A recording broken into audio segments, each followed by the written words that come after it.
Okay, thank you very much.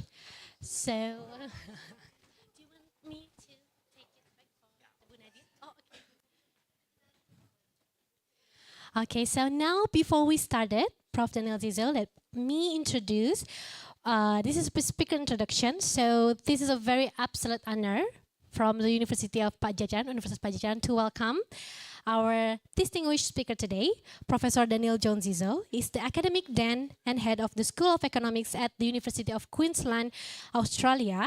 Not only an outstanding leader and researcher, but also one of the world's top cited experimental economics, ranked among the top 80 globally with over 6,000 citations. So this is a very incredible research experience, and Prof. Daniel Zizo holds Doctorate of Philosophy and Master of Philosophy in Economics from the University of Oxford, and has previously served in senior leadership positions at Newcastle University and the University of East Anglia. His research spans behavioral and experimental economics, leadership, social preference, and the psychology of decision making. So please join us in giving a very warm and excited welcome to Professor Daniel Zizo. The time and floor is yours, Dr.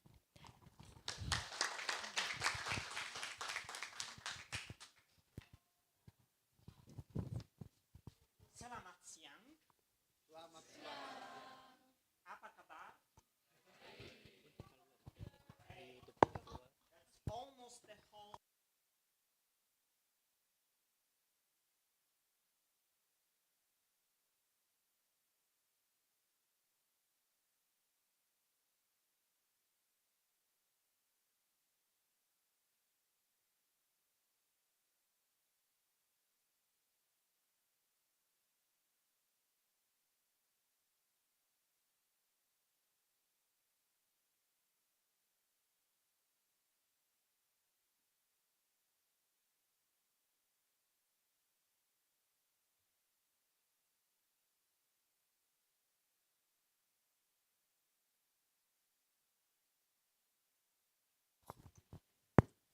Untuk absensi ada di Palmainanda, jadi baru bisa absen setelah selesai kuliah umum, ya. Kelas Palmainanda dan kelas Pak Sunu, medlit ya? Ya.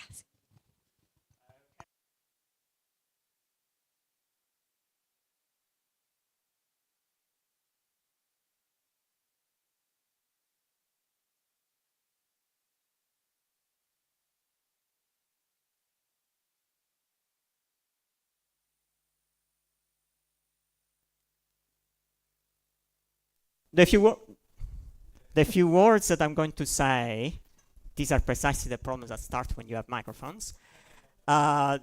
Relate not. They don't relate really to the university ranking. You can find those online. We are a top 50 university in the world. Nor do they relate to our beautiful campus. What they do relate is really how we as a School of Economics position ourselves. We live in a time of change. We live in a time of disrupted change. We live in a time in which the pace of change is itself accelerating.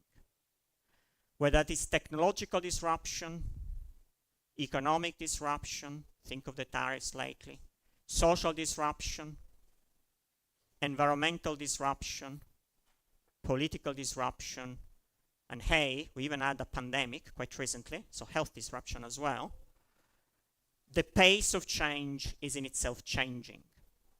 And that means that the job market is in a state of flux. It's in a state of disruption itself. And what that means is that we need to prepare, and we see our goal at the UQ School of Economics to prepare our students not just for the jobs of today, not just for the jobs that we know that exist, but also for the jobs that we do not yet know that they exist, and actually also for the jobs that we do not yet know that they will exist. And that requires, I guess, providing a set of conceptual tools. So there is the technical knowledge that's extremely important, but also a broader set of value-add experiences and conceptual tools. Some of them derive from cutting-edge research, which is what I'm going to do today, that then can be used in no matter the career destination that you actually choose. And our alumni are successful in all kinds of different career destinations. Only as a percentage ends up in traditional job as an economist. Lots become managers. Lots become entrepreneurs. Lots of them go into different roles of analysts in very different sectors. They go in IT. They go into the media. They go into politics. Wherever they want to make change and achieve change, that's where they go. And they're very successful in doing so. So what I'm going to do today,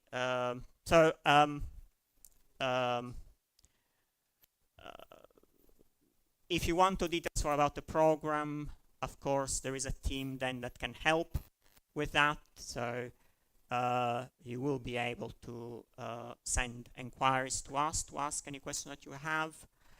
But I really just want to give a flavor of how we position ourselves. So the type of conceptual tools that I'm going to talk about today do come from behavioral economics and experimental economics, which is a discipline in which we find out what people do by asking people to make decisions in controlled environments. And that's my disciplinary background. So I will provide some motivating examples. I will provide a very simple formal framework. It's only 2 slides. And if you're afraid of maths, don't worry. It will pass away very quickly. And indeed, I will be able to provide you the intuition without, you don't need the maths to understand the intuition. I will then show the evidence and implications of competitive preferences in a range of settings. And I will show the implications that this has for managers, leaders, and indeed everyone else, so no matter the career destination that you may end up yourself in. And I've already covered the last bullet point, so that is already done. Okay, so I will begin very general, namely from the experience of stock market bubbles and crashes.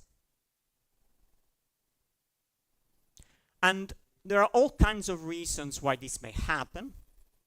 It's not a simple story. But one feature of stock market bubbles and crashes is that they tend to feed into each other. So you see a lot of people buying, you're more likely to buy. You see a lot of people sell, you're more likely to sell. And indeed, it's a typical feature, say, of stock market crashes, that is a time in which individual and small investors lose a lot of money. They all sell, sell, sell. And the institutional investors buy cheap and make a lot of money. So they take advantage of this type of behavior. Now, again, there are lots of reasons why this may be the case, but I guess the suggestion which I'm putting to you, and which I will evidence more as we go along, is that there is a social dimension to the way in which people make investment decisions. A clearer case of this relates, and almost like a natural experiment, I would say, relates to the GameStop bubble. Now, for those of you who don't know, GameStop is a company in a declining sector, listed on the New York Stock Exchange. If you just look at fundamental values, its proper value is probably somewhere around that $1 mark that it was valued at around the middle of 2020. Okay? And then you had some people on social media coming together and deciding that they wanted to raise the price. If anyone is interested about the story, there is a fictionalized Hollywood movie that has been done out of this case. Anyway, at some point, they managed to get the momentum, and the price shot up all the way to some $80 per share. That's 80 times what may be justified purely in terms of fundamental value. And what was going on very much was something on the lines of, you saw people making a lot of money. They were crowing about making a lot of money on social media. I want to make a lot of money, and you have made a lot of money.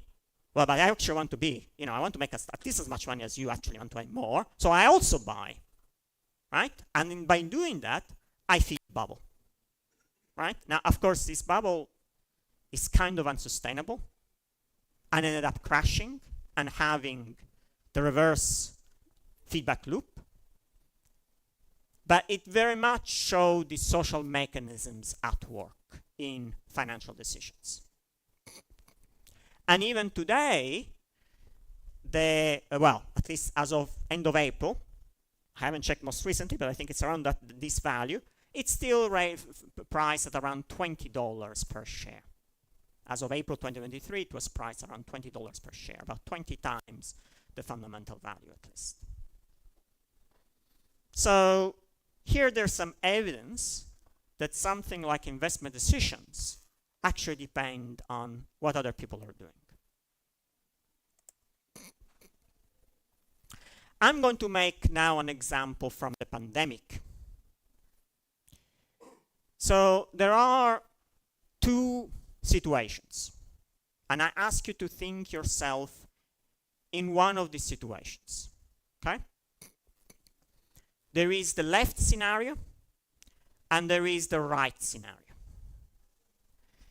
In the left scenario, everyone around you is not wearing a face mask. No one around you is wearing a face mask. In the scenario to the right, everyone around you is wearing a face mask.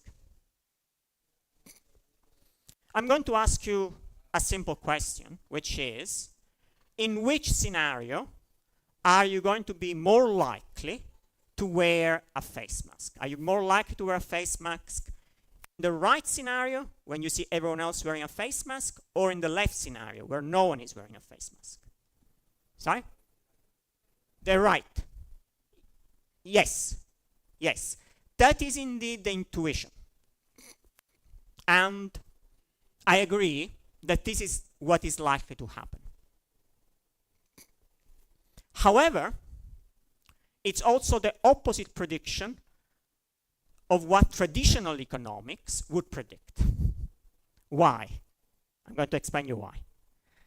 So the way of thinking about face masks is as an insurance device.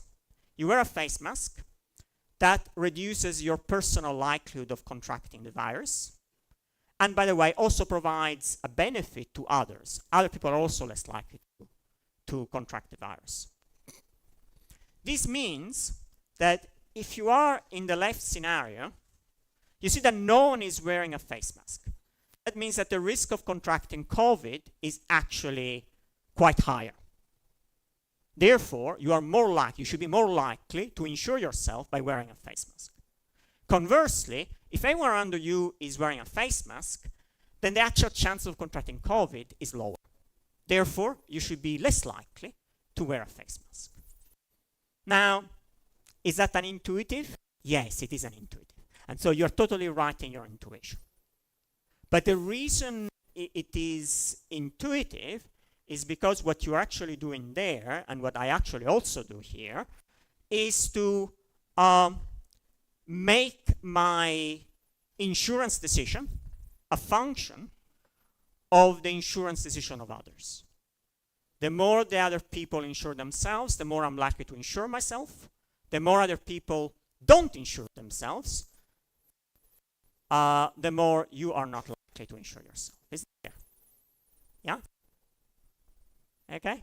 So that's an example in which the prediction is different from what the traditional economics prediction would be, but I actually agree with the intuition. And our model will be able to explain this. Indeed, in many cases, the predictions of our model will be indistinguishable from one of behavioral conformism, of tending to behave like. And by the way, the mechanism for that is actually similar to something that may be happening in this very room now. One of the advantages of being at a strong university, whether this university, whether the University of Queensland or another such university, is that you are surrounded by peers who tend to work hard. And because you tend to work hard, that pushes you to also work hard. And you get into a feedback loop of a very strong and active work culture. Okay? And that's precisely the same mechanism. And it's precisely happening in this room right now.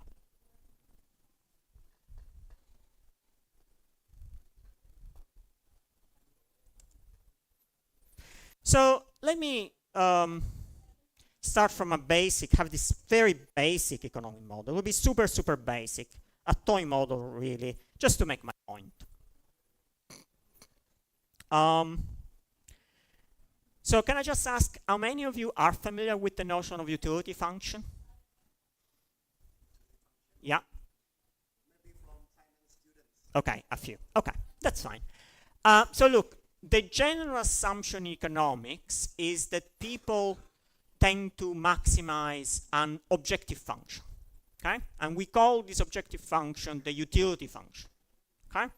And if you make a decision on the risk, this will be very much trying to maximize your expected return, expected utility. I'm going to go back to this point in a moment, from whatever choice you make, okay? Now, I'm going to just have two people, Ian and Jane. And I'm not going to ignore totally risk preferences. I mean, we can incorporate risk preferences, but I'm just going to ignore them to keep things super simple. So if I keep things super simple in this way, then effectively what Ian does is simply to try to maximize, have a value which is as high as possible of expected return from a given action, say from an investment decision, okay? And I'm going to call this as X of Ian, okay? And similarly for X of Jane, for Jane, okay? So basically, in a nutshell, and if you haven't followed the math, all that it is saying is you're trying to make as much money as possible on average, okay? That's all it says. You're trying to make as much money as possible on average, and you are trying to make as much money as possible on average. That's all I'm saying, okay? So the more money Ian makes, the better it is for Ian, okay? So that's the expected return for Ian. Now I'm going to assume that Ian has competitive preferences relative to Jane, okay? And that will be weighted by weight alpha greater than 0. And that basically means how much do you care about the competitive dimension relative to just getting as much money as you can. So relative to getting just as much money as you can, how much do you weigh that I want to get, I want to be relatively better off relative to you, okay? How much does that drive me? And there are different ways of modeling this. This is a way that I've modeled this, but basically this is what that states. And all that this term really says, weighted by this alpha of Ian, is that the more Jane has, the worse Ian is, relatively speaking. Okay, that's all it says. And the weight of this competitive preference is determined by alpha. Is alpha equal to 0, then you only care about money. Okay, that's all the maths that I'm going to show you today. Okay, that's all the maths I'm going to show you today. So in a nutshell, the traditional assumption is that you just try to make as money as possible, and we're modifying that by postulating that I also care about how I am relative to other people. So there is also a relative dimension, so a social dimension to my decision making. So this can predict what we discussed for the stock market, can predict what we discussed here, can predict what we spoke about in terms of work effort or study effort.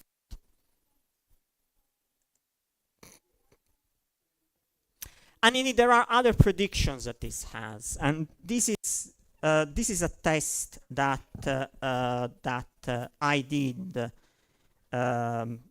with collaborators as an economic experiment, actually. But let me just give you an intuition for this.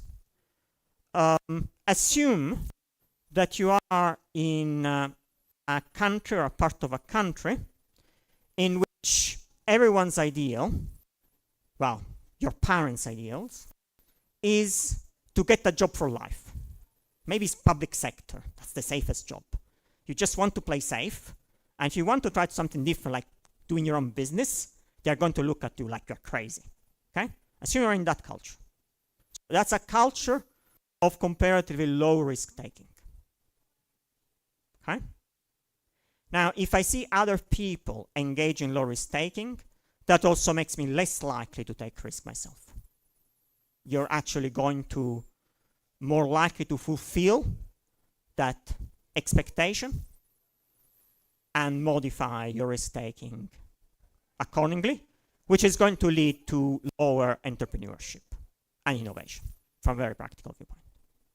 Assume instead that you're in a culture in which entrepreneurship is valued and treasured, so there is a tendency to engage in more entrepreneurial risk taking. Then you see other people starting their own startup, you're also more likely to start your own startup. There is a culture of risk taking, entrepreneurial risk taking. Okay? So this is the kind of mechanism and how it may shapes social norms and societies. And we had evidence of this in the small confines of a laboratory. Okay. So I will start from this bag. This is a Louis Vuitton bag. It's a very cute, very nice Louis Vuitton bag. And I'm going to ask a question. And the question is, what is the value of a Louis Vuitton bag?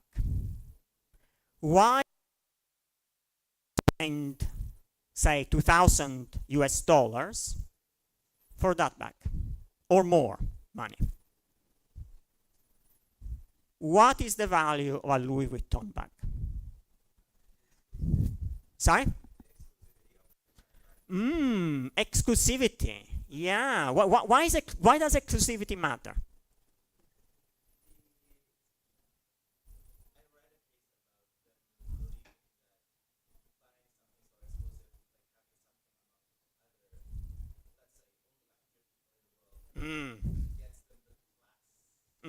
The class.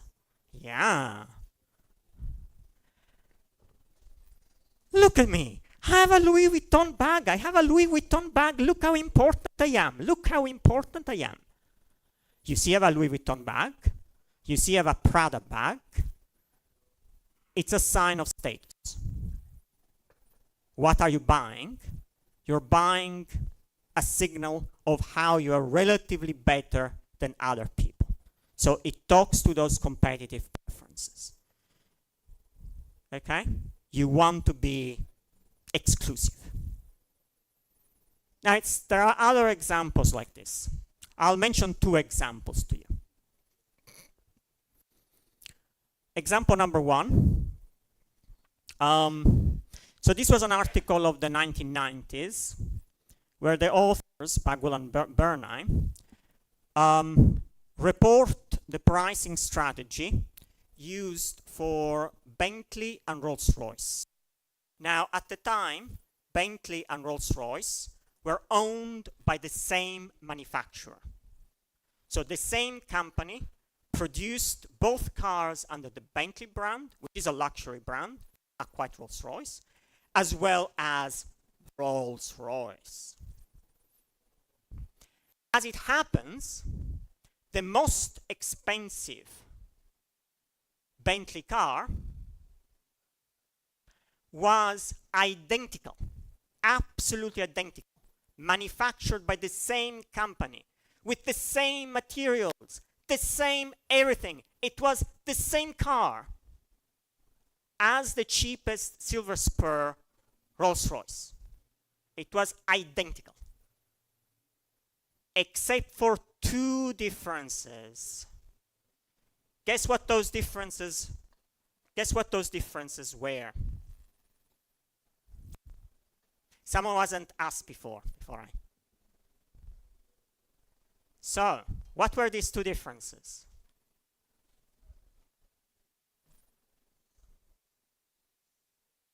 What was different in those two cars? What do you think was different? They were physically identical, except they had two differences. I can already tell you that one difference was a physical difference. What was the physical difference? Yeah. Yeah. Sorry, the brand. Yeah, the grille. So on the front of the car, in one case there was the brand for Bentley. In the other case there was R. Ooh. Yes, that was the one physical difference between the two cars. What was the other difference, which was not a physical difference? Yeah? No, it was the same. Precisely the same. Precisely identical. Anyone there? Anyone there? Sorry? No. Well, no. I mean, the cars don't get sold in a box anyway, do they? So the grille, of course, was different. Okay? Oh, sorry. You already asked the question, or was it you? Yeah, you didn't. Okay, so you come first.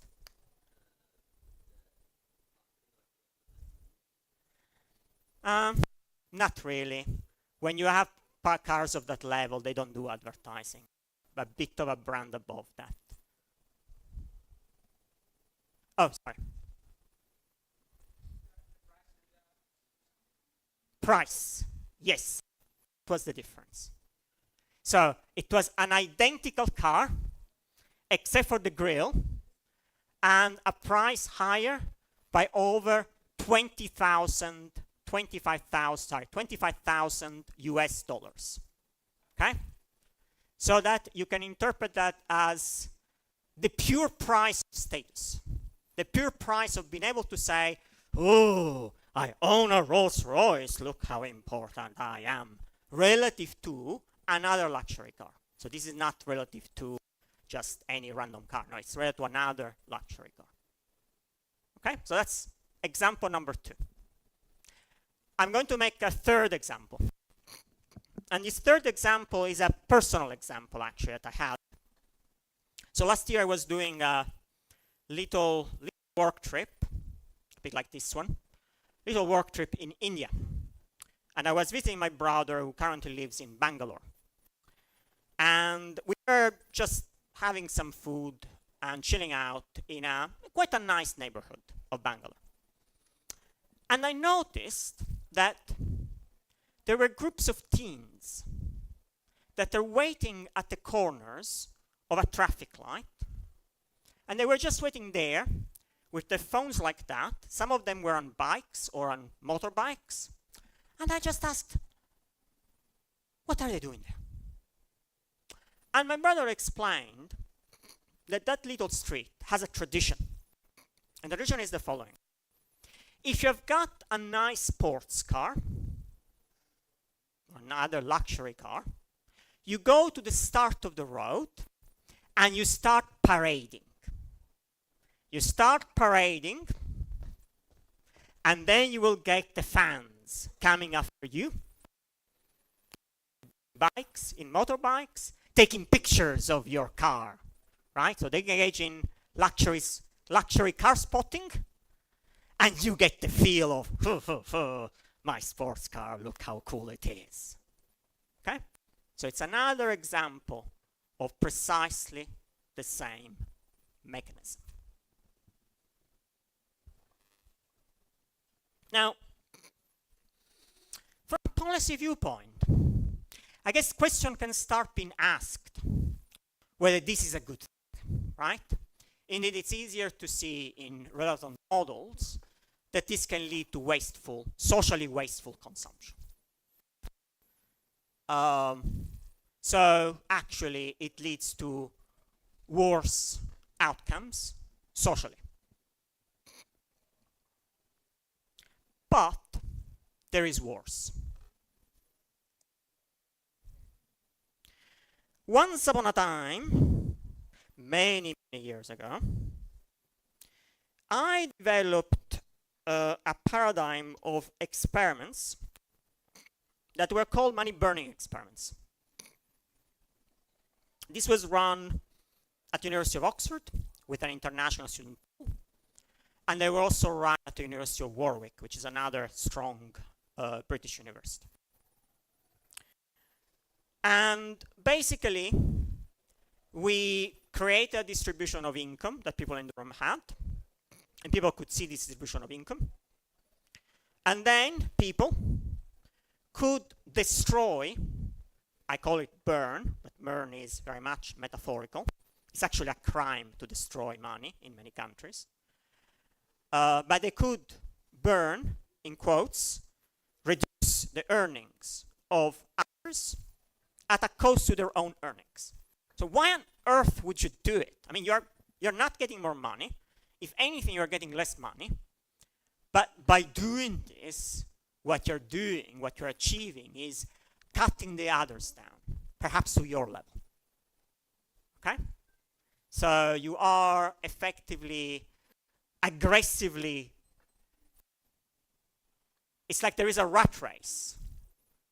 But this rat race here, it's not in entrepreneurial activity. This rat race here is in destructive activity. Okay?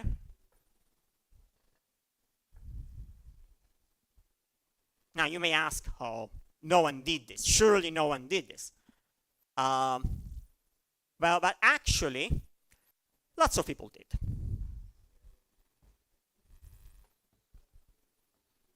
About 60% of people chose to burn, and there was plenty of burning at different prices. Now, you may ask the question, oh, well, you know, subjects in Oxford, you know, those are weird people. They're not, I mean, they're not really representative. Well, what do we learn from people making decisions in a lab in Oxford or in Warwick? I mean, really? Well, I'm afraid that I have an answer to that. So I have a recent paper. It's a meta-analysis worse economic outcomes. Okay? Now, those are, you know, pretty bad examples. But, you know, we do need to recognize the fact that there is a sense in which there is also a connection with the notion of competitive preferences and the notion of fairness and distributional fairness. And indeed, income tax systems across the world, and that does include Indonesia, have progressive income taxation system. So the richer you are, the more proportionately income you give away to the state. Okay? So again, you can interpret this an example of perhaps equity efficiency trade-off. You need to decide where you're going to sit in that equity efficiency trade-off. So that's one qualification to what I've stated.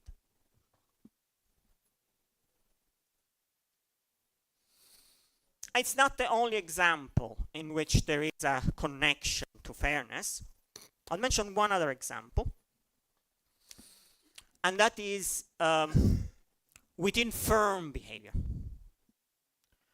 What has been found is that wages tend to be compressed within firms relative to different firms. So if you've got a firm in a generally high return sector, say mining, or not, you on average will get more money as a secretary than if you are in a different sector, say the community sector, and do the same job. And again, that can be explained by relativities.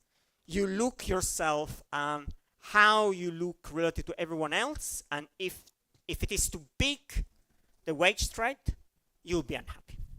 Okay, that's the kind of intuition. So there is a tendency towards wage compression. And of course, I have provided before a couple of examples where actually it is a good thing to, competitive preferences can lead to outcomes. Namely, the rat race is not in destructive activity, but it's rather in productive activities. So, and one specific example, which I have a published paper on, relates to R&D research, innovation, if you want. So if you've got a race in productive investment, then this can lead to overinvestment, which is good socially. So this is an example in which the rat race is actually in a good activity from a social standpoint. So let me start wrapping things up.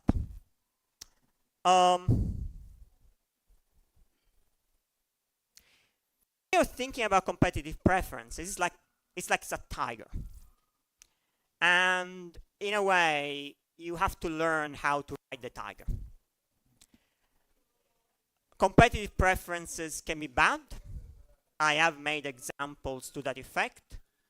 Conspicuous consumptions, money burning, and sabotaging.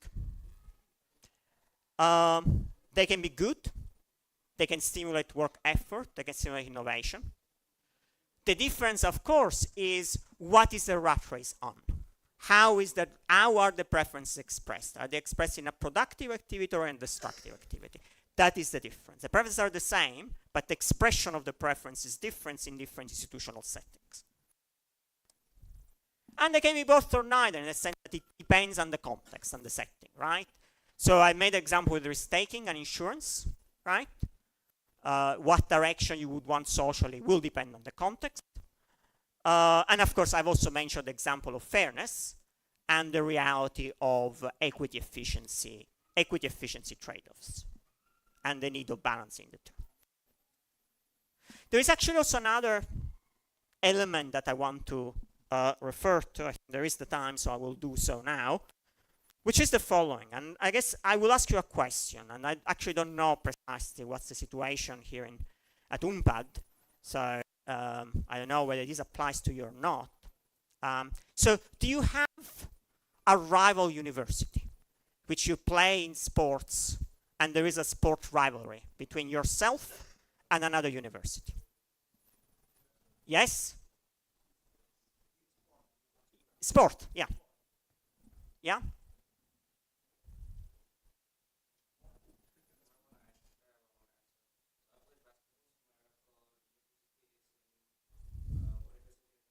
Mm-hmm. Okay. So say that in 3 weeks' time, 2-3 weeks' time, you are playing against the University of Indonesia. Then the coach will tell you that, will try to make sure you are the best, and you will work harder. You work harder because, let's face it, you are better than University of Indonesia, surely, and you show them. Okay? So this is an example in which the identity over which the group identity and over which the competitive preferences are expressed is not the individual, but it's the group, right? So you're playing for your team, which is a university team, against another university team, and this rivalry means that you both exert more effort, okay? So there can be an interaction between competitive preferences and identities, and some of these can be at the level of universities, at the level of companies, at the level of teams within organizations as well, at the level of countries, whole countries. It can be at different levels, and I'm sure you can make examples to those. Since this video is recorded, I will not make political examples. So. But I could make political examples. So ultimately, it is up to yourself, you as a future citizen leader of the future, you as adaptable in the future job market, to learn how to use these concepts about competitive preferences and make the most of them for whatever career pathway you choose to undertake. Now, I will finish off with 4 specific examples. So one specific example of this is, again, remember, the setting matters a lot.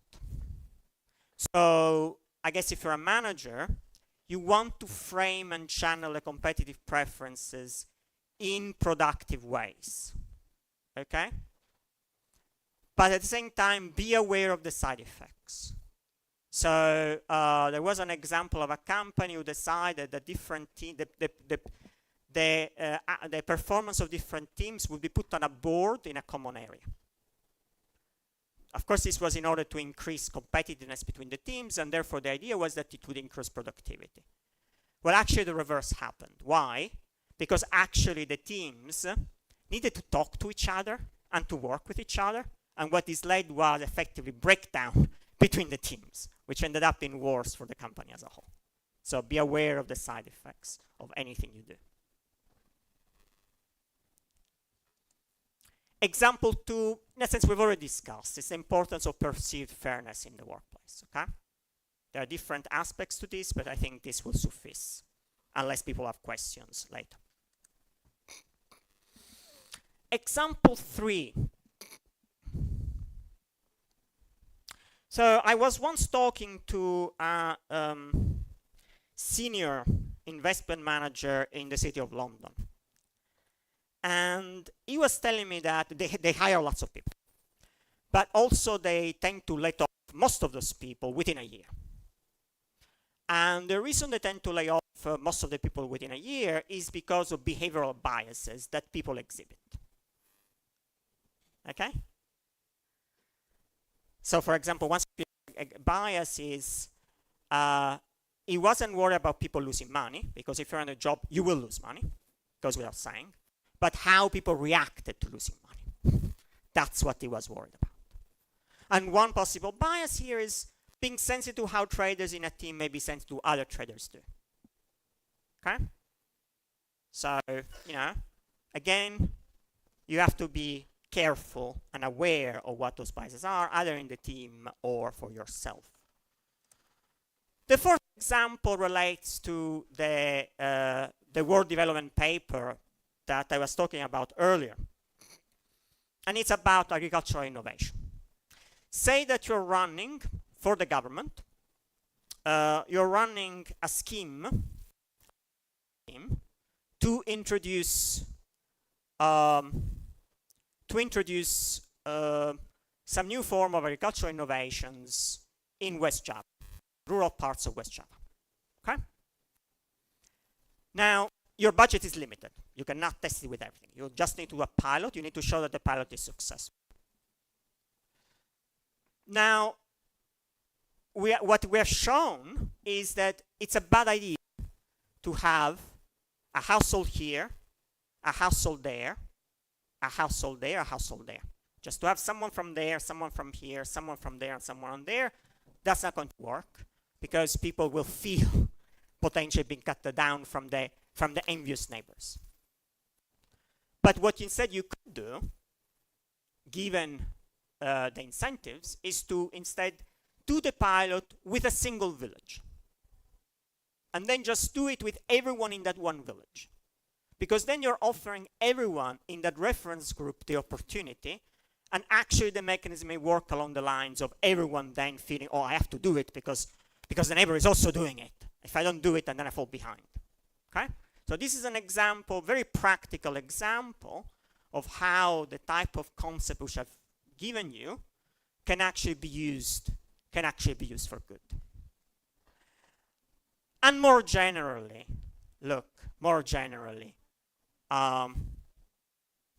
as you develop, one of the key ways in which you can understand how you make decisions, and how you make decisions for yourself as well as others, is to know yourself. So there is this Greek philosopher called Socrates who spoke about know thyself, know yourself. Surely knowing yourself is the best vehicle for, you would claim, a happy life. I can actually add a successful life. Thank you very much.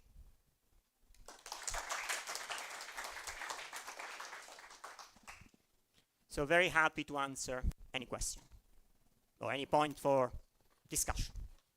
Okay, thank you very much, Prof. Daniel Janzizo, for the provoking class and the dynamic. I think I will let any students, I think all of you might have questions, or maybe you have any thoughts about this. Please raise your hand. Any questions will do. Any questions will lead to a very exciting answer. I think one would wait. Otherwise, I have so many questions. Please do, yeah? Do you want to ask?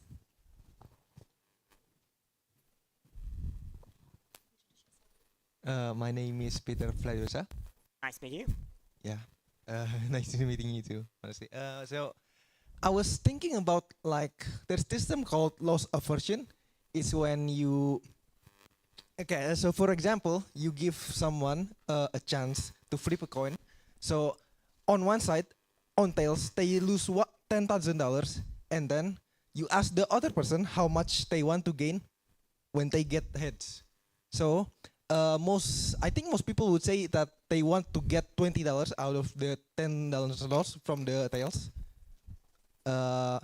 so that they won't lose too much from the coin, you know? So honestly, I don't really, I actually forgot the question about that, but I think Loss aversion. Yeah, look, it's an excellent question. Yes, I mean, the loss aversion concept has been developed as an independent concept. But when you talk about loss aversion, that is the idea that you particularly suffer from the idea of losses. And if you're in the domain of losses, you may become more risk-taking. Can indeed be connected and perhaps explained in many settings by competitive preferences. And I've got some evidence of that in my 2023 paper in terms of best fitting models for risk-taking. So yes, absolutely. And I guess the key for the connection is basically verifying how the reference level is determined, that determines what you feel is a loss from. So if you feel that, in a way, what everyone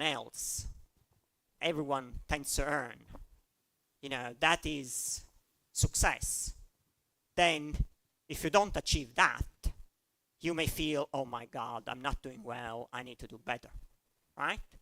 Another way of thinking about it, in 20 years' time, most of you, the vast majority of you, hopefully all of you, will be very, very successful. But perhaps, hypothetically, and of course that is not going to be the case, but super hypothetically, one of you is not quite as successful as the others. Okay? So maybe, you know, they got a reasonable job, but You know, it's nothing particularly exciting. The salaries tends to be quite lower than that of many of the sometimes, if it's particularly tricky conversation, I have it over coffee myself. You know, try to make it a bit more informal. And have that type of dialogue in which you show that you are with the person, you understand where they are, and yes, we're in this predicament, but you're willing to listen and you're working with them. So those are the three dimensions that I would identify, and I think those would go a long way towards answering what you asked. Thank you. Okay, I want to ask a question. My Sure. name is Mori. I'm from management. Okay, I want to ask. I'm interested in the framework that you made. Like, I want to ask more about the alpha variable. Is it represent a person desire to be better than the others, or it could also reflect a tendency to not want others to be better than the oneself, like crab mentality, like the framework that you made. Sorry, which specific example are you talking about? I did not get it. I want to ask the alpha variable. Like, The can we alpha go back- variable, no option or promotion. Okay? So, not me, by the way, I love my job, but an hypothetical person, right, may hate their job, right? They feel they are stuck in a job, feel there is no option for promotion, they are stressed, they don't like it. They definitely do not want to use that as a reference group for their self-esteem, because that would not go down very well. But they also tend to be the coach for their local school basketball team. And really what they care about and what they invest on and what they see themselves as their own identity is how he does as a coach of the basketball team, and relatedly, how the basketball team does. So their identity is shaped in such a way as to minimize the psychological distress from the grim reality that they're in most of the time. So there are lots of examples you can make of this, of cases where people have got unavoidable coping mechanism given where they are and where they sit. So it's a complicated question, but it's certainly one that requires further work, and one which one can suss out with individuals themselves, right? What is if I get to know you, what is really important for you? Ultimately, that's really what it's All right, about. thank you. Pleasure. Great question. Any questions?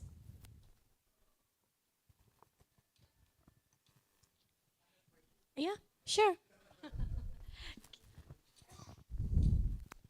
Okay, Prof. Zizo, it's really enlightening, insightful sharing session that you have shared with us. Especially, we don't do much in experimental or behavioral economics here, but I'm glad that students really appreciate it and asking question. I have a question, Professor Zizo, actually regarding your model previously with Karakotas and Chelsea and you. Yeah, the model is basically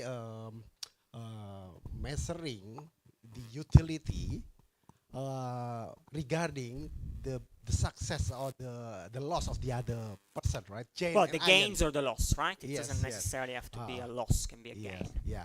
And then the model is basically linear model, right? Is there any It's a other log kind- linear model. It's not a or linear model, non-linear it's- model, that one? Well, I mean, the two terms are linear, but the way in which the terms actually operates is log linear. But yes. Okay. Yeah. Yes. But yeah, it's basically just a variation Okay. of a model by Eric Bolton and Axel Okenfelds, published on Inequality Aversion, published in American Economic Review, perhaps about, I don't remember the precise year, but around 24 years ago. That would be my guess, plus or minus. And they have that model, but they basically just assume they have the coefficients in such a way that you want to have an income which is as much the same as the other person. And what we do is to nest that model in a broader model, which we use to test a number of alternative explanations. One is inequality aversion. Another one is self-interest, of course. Another one is social loss aversion. We see at whether another one is behavioral conformism. So we look at this both from the perspective of outcome, perspective of actions. And so we do then a horse race. And what we find in experimental data is that all models do reasonably well, which is why if you tend to have just one model, it tends to not do such a bad job. But actually, if you do a horse race among different models, what you find is that competitive preferences beats the others. I mean, basically displaces the others. And it's a combination of competitive preferences in outcomes, which is what I've shown you today, and competitive preferences in actions. That is the act of investing. You see someone investing more, you tend to invest more. Okay, and another question is how the model can be robust to the risk aversion assumption. Look, obviously, the model in the paper does have risk-taking preferences, right? Risk-taking preferences. Yeah. It does have risk. I mean, this is just a toy model for the sake of the lecture. But of course, the model does combine social preferences with risk preferences. It's actually not such a trivial task. I know of a set of very clever colleagues, including the likes of Graham Looms and Peter Moffat, who have been trying to do it in a different data set literally for years. Their paper started before ours and is not yet published or completed, while ours has been published and completed. So it's not actually a trivial question, but we did manage to get a breakthrough with that particular specification of Bolton and Oakenfelds. So yes, of course, we do have risk preferences, and we separately estimate the risk preferences parameter so that then we can specifically structurally estimate our parameters of interest and identify best fit among different models in our horse race. Okay, thank you, Prof. Siso. A pleasure. Great question. Thank you very much for all the questions from the audience. Shall we continue with the program inquiry, or look, this is just, I really said my few words about the UQ at the start. So if you're interested about studying at UQ, I mean, you can talk to me after. I've got a tiny bit of time, but you can also email Anna, and that's her email address. Okay, but you had maybe one last question? Just got one last question? One last questions? No? Okay. Shall I? May yeah, I? Of course, that's fine. Yeah. Yes. Okay, now more not to theoretical part then. Okay. Yeah, it is more to the application because they are young, Professor Siso. Okay. How the model maybe model the different age, maybe they have different risk preference along with their age or along with their wealth that they have. Look, I think that there is a lot of work that still needs to be done that relates to how this type of preferences change with age. I think we have an age variable in our data set, but it's insignificant. But it's not surprising because most of our samples are student samples, so not a lot of age differential. So I would really think of that as being something that would clearly should be explored in future research. What is clear is that different people are not the same. Some people engage in money burning, other people didn't. And of course, it may also depend on the social environment. If the social environment is one in which social ostracism is not only allowed, but actually is considered a good thing, then even if you don't really have much of a competitive preference yourself, you may engage in social ostracism in order to look good to the others. You do your share in that way. So it kind of will very much depend as well on the costs and benefits from engaging in particular rat races. But yeah, a lot of work to be done in terms of different age brackets. It is certainly the case that for some other structural parameters, like altruism or risk preference, there can be age differences. So yes, it would be worthwhile to look at that particular question. Thank you. Maybe continuing with Pak Mainan's questions. I mean, from the slides, there are some of cultural afflicted about where people should hinder their maximal potential, but there are many countries like Japan, China, South Korea, encourage them to be competitive. But setting aside the culture, based on your experience, research, what is the most optimum? Is it better to be competitive, encourage, or it's Look, basically... I think my whole talk was about they can be good, they can be bad, they can be a mixed. So it really depends on the setting, and it would be remiss of me to provide a general answer, which will simply not be applicable to all settings. So although not perhaps particularly cool, I think the answer is very much it depends. Depends on it really depends on the specific setting. But look, I mean, I think that, some degree of competitive preferences can act as a powerful motivator, right? So it can actually help you get ahead in life, right? The question is, as I said, taming the tiger, realizing what it's doing to yourself, what it's doing to the others, right? So you acknowledge your own emotion, you acknowledge your own preferences, and then you try to what extent that is possible, to make a decision given what those preferences actually are. Okay, thank you very much, Thank Prof. you. Daniel Jonzizel. Again, give a warm and appreciation to Prof. Daniel Jonzizel. Oh, yeah, sure.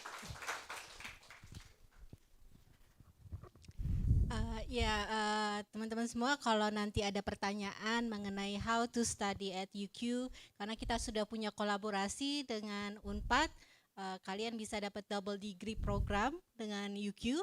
So I'm happy to answer your question. Just drop your question to my WhatsApp, or also you can email to Anna. We are happy to support you. There are UQ Indonesia teams in Indonesia, so happy to discuss further with you. Thank you.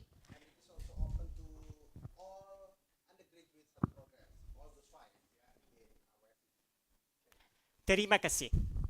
Terima kasih banyak. Thank you very much once again, Prof. Daniel Jonzizel, for the thought-provoking class today. And so for all the students who might want to ask more questions, or maybe considering, I think you should consider to pursue I also graduate from this university. We do not have this kind of privilege and this kind of opportunity back then in 10, 15 years. So please do consider it. And we are really open to answer any question. Sekali lagi, terima kasih banyak semuanya.